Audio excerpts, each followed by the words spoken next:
welcome to my channel. This is Royally Reading and I'm Sam. Today we'll be talking about Lord of the Rings by J.R.R. Tolkien. This will be my spoiler-free review and discussion of the books. If you've already seen a couple of my videos, you know that this was actually my 2023 annual TBR goal. Every year I have a goal where I want to read certain books within the year, whenever in the year. This past year it was to get through The Two Towers and Return of the King because I had already read Fellowship. So I finally did it! I've been trying to read this series since I was in middle school. I had read The Hobbit in 4th grade. Loved it. It's actually one of my favorite books. I've read it a few times now, but I had never made the jump to read the entire series because I kept starting on Fellowship in middle school, in high school, and I never got very far. I just kept focusing on other books and dropping this one, or it just wasn't catching my attention at the time, which is sort of weird because I did really enjoy the movies and I watched them. I've seen all of the Tolkien movies. So not reading it was kind of really bizarre for me, and it's been on my to-read for the longest time, and I finally did it. So, very quickly, in case you're wondering which of these 3 books was my favorite, it was Fellowship. My favorite is Fellowship. I just find it to be... It's more linear, which I appreciate. We'll talk about that in a moment. And I like that it's centrally focused. And we'll discuss that in just a moment. So, as everyone probably knows, it's about a group of beings who live in Middle-earth. So you have man, hobbits, elves, dwarves, wizards, and they come together to take on this very big quest to save their world from evil. That is essentially the entire simplified premise of the series. So, Fellowship is my favorite because it basically just follows the titular Fellowship as they try to take the One Ring to Mordor. They fall into lots of trouble along the way that hinders them, and by the Two Towers, a lot of them have been separated. And this is where some of my troubles started, but they didn't really bother me as much until Return of the King. Because what Tolkien does later in this series is he splits the narrative completely. So where fantasy books today will alternate perspectives or action, so you follow these characters and then this character, and it kind of alternates, it goes back and forth. At least you get both sides of the action at the same time, right? Tolkien says, forget that. We've already done that. We're done with it. You followed Frodo and Sam and Merry and Pippin and Aragorn and Gimli and Legolas, and now you're done. You're attached to everybody? That's good. That's good. We're going to put these ones on hold. So you don't follow everybody concurrently. You follow them in a division, which I was not a fan of, honestly. The fact that you have to find out what happens to Frodo and Sam in the second half of Two Towers. Why? Why? It's different. And I did like it to a certain extent, but it also drove me absolutely crazy. Crazy! Because I wanted to know what's happening all the way around, and like we're supposed to follow the ring to Mordor. But you gotta wait to follow the ring to Mordor until you figure out what's going on with the Ents and with Saruman. And it's just so crazy to me. Like, it's a different way of storytelling. I will probably end up revisiting this series at some point and going through it all over again. But I think I'll enjoy it more knowing that that's how the narrative structure is. It surprised me because I didn't know and I wasn't expecting it at all. That also carries over into the Return of the King up until the end events where all the good, fun wrap-up is. The reason this one drove me crazy, though, is because when you get to the end, or when you think you've gotten to the end, there's more.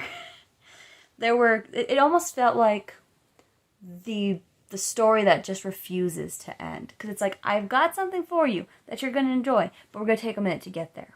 We're going to take a big minute to get there. You'll enjoy it, but you got to wait. You got to earn it. You have to wait all this.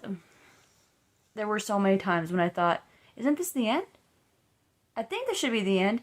Oh, we have to go all the way. Okay, well, we'll go the walk back and, oh, because there's this other thing that's really cool. But it's just the pacing towards the end threw me off a lot. And that's a lot of why Return of the King isn't my favorite in the trilogy.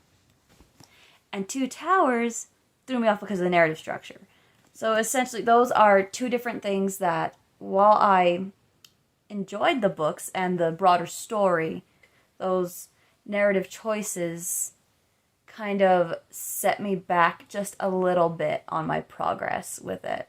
So I was able to set it down instead of continually binging the way that I was able to with Fellowship. I really, really like Middle-earth as a setting. I very much enjoyed going to all the different places that the Fellowship went to, that Frodo and Sam walked through. I love being in the Ent Forest. I loved meeting the Ents in greater detail. I think they're great. They're some of my favorite parts of the Two Towers. I also got really attached to that little troublemaking hobbit that just loves to make everything just the tiniest bit more difficult for everyone on accident. We love him. He's chaotic and wow. Sir. I will say that I do like The Hobbit more than Lord of the Rings. There are more details in The Hobbit that I remember. There are more things in it that get me excited, like Smaug. I love dragons, so having the dragon present just kind of puts that one over. And then the Riddles in the Dark chapter is one of my favorites. I really love the pacing of The Hobbit as well. So right now, in terms of Tolkien's broader works, Hobbit is still reigning at the top, followed by Fellowship. If I had to rate these, which I have done, like the series collectively, I would give Lord of the Rings 4 stars. Definitely 4 stars. They're very good. They are foundational to a lot of modern fantasy. And, I mean, if you like fantasy with a lot of detail, a lot of description, these are very, very good. These are exceptional in that older way of writing. If you don't like details and you prefer tons of action and quick descriptions, quick pacing, you might only want to use these as a, oh, this is what came before kind of a study. Otherwise, they might not be your cup of tea, because Tolkien is one of those classic writers who likes to take his time. And he likes to make sure that you see everything, that you feel immersed. And that's something that I love. I love immersion in my reading. So I really enjoyed this series. And I'm so thrilled that I finally got through it. And I'm excited to keep reading more of Tolkien's works. That's something I'm going to be in the process of eventually. The Children of Hurin, Silmarillion, Unfinished Tales. I'm very excited to see about jumping into some of those books now that I've finally gotten through the core Tolkien work. So that concludes my spoiler-free review. I'll be doing another video where I go into detail about more of the actual action things that I liked. I'll be talking more about my favorite parts of the book, how, you know, what I think about it compared to the films, and things of that nature, so that if you haven't read it yet, because I know several people have, but there's also younger generations of readers out on the internet these days, and if you haven't read it yet, I want you to be able to enjoy it if you've been able to go cold turkey without it in your life at all. Or if you want to, go into it with as little knowledge beyond the base as possible. So, keeping you guys in mind. Spoiler review coming very soon. Thank you so much for watching. For everyone who keeps coming back, my subscribers, I appreciate you so much. Like, comment, share, subscribe. Leave recommendations of things for me to read down in the comments. I do take note of those and I add them to my TBR for future videos, for future discussions. If you want more bookish content, you can follow me on Instagram at Royally Reading or Dreams of Tomorrowland. See you in the next video.